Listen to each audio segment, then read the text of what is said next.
नमस्कार। आज महाराष्ट्र राज्य तृतीयपंथी कल्याण मंडळ स्थापन झालं आहे। याबद्दल आम्हाला सन्माननीय राज्याचे उपमुख्यमंत्री एकनाथ शिंदे साहेब यांच्या हस्ते GR देऊन सन्मान करण्यात आलं व आमचे विभाग ज्यांच्या पालकत्व अंडर चालते ते आमचे सन्माननीय मंत्री शिरसाट साहेब यांनी आम्हाला आज नियुक्ती पत्र देऊन सांगण्यात आले की आमचं मंडळ झालंय। या मंडळामध्ये मी डॉक्टर सानवी जेठवाणी सह उपाध्यक्ष म्हणून निवड झाली आहे।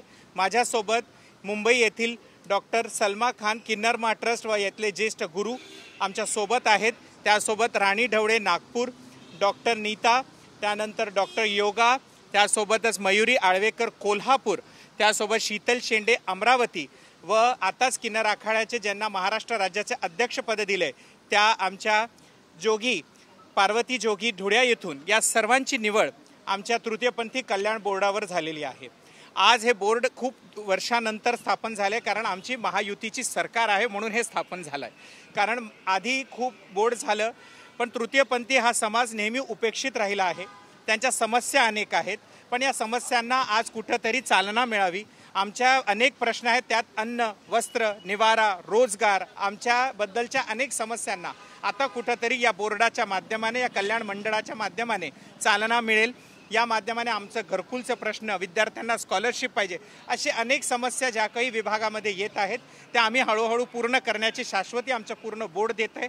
आणि आमची शासनाकडे एवढीच विनंती राहील की आमचं बोर्ड आता स्थापन झाल्यानंतर फार जोमाने ज्या पद्धतीने आमचे सन्माननीय मुख्यमंत्री फडणवीस साहेबांनी अनेक निर्णय घेऊन अनेक साऱ्या GR काढल्या, अनेक साऱ्या योजना दिल्या, त्यामध्ये आता आम्ही सुद्धा लाडक्या बहिणी आहोत आणि या लाडक्या बहिणींचा सुद्धा विचार लवकरात लवकर व्हायला पाहिजे आणि आमच्या बोर्डाच्या माध्यमाने प्रत्येक जिल्हानिहाय सर्व तृतीयपंथीयांना न्याय मिळावा, त्यांच्या हक्काची लढाईला कुठेतरी चांगलं काम व्हावं हीच आमची आशा अपेक्षा आणि या बोर्डाच्या माध्यमाने आम्ही सर्व काम करू ही शाश्वती देतो। मंडळ आणि महामंडळांची स्थापना होते मात्र त्यांना निधी दिला जात नाही। तुमच्या मंडळासाठी काही निधीची तरतूद केलेली आहे? आता तरी केलेली नाही आहे पण हळूहळू होईल असं वाटतंय। कारण का पहिले सुद्धा आम्हाला लॉकडाऊनमध्ये सुद्धा आम्हाला सरकारतर्फे काही योजनामध्ये त्यात काही आम्हाला आर्थिक मदत भेटली नव्हती, NISD कडून दिली गेली होती आणि तशीच आता आमच्या ह्या वेलफेअर बोर्डमधून आम्ही आशा करतोय महायुती सरकारकडून का आम्हाला आर्थिक बल भेटेल म्हणून आमचा दुर्लक्षित समाज ह्या समाजावर लक्ष वेधलं जाईल म्हणून हा बोर्ड आज नवीन बोर्ड स्टॅब्लिश केला गेलेला आहे। आता या निधीसाठी आम्ही सन्माननीय फडणवीस साहेबांकडे जाणार आहोत। ते दिलदार आहेत, आमचे देवाभाऊ आमचाही विचार करतील कारण ही निधी आल्यानंतर आम्हाला 100% सगळ्या योजना राबवायच्यात आणि सगळ्या योजना तृतीयपंथी धोरण 2024 जेव्हा आलं त्यामध्ये अनेक योजना सन्माननीय फडणवीस साहेब, एकनाथ शिंदे साहेब यांनी दिल्यात पण आता याची अंमलबजावणीची वेळ या बोर्डाच्या माध्यमाने येणार आहे। निधीची तरतूद नाही मिळाली असं इंग्रजीमध्ये म्हणतात, if there is no opportunity make the opportunity, we will make the opportunity for us आणि ते आम्ही नक्की सन्माननीय मुख्यमंत्री फडणवीस साहेबांना विनंती करू आणि मिळवून घेऊ।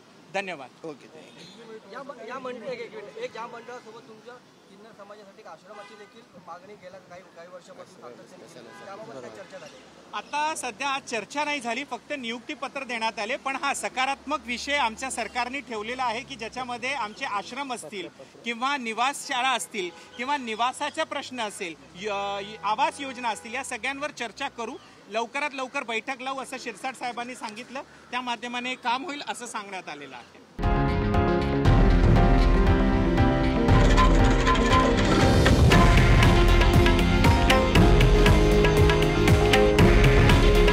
हे आहे देशातील नंबर 1 न्यूज नेटवर्क आणि आपण पाहत आहात TV9 मराठी। काळजी तुमची, हित महाराष्ट्राचं।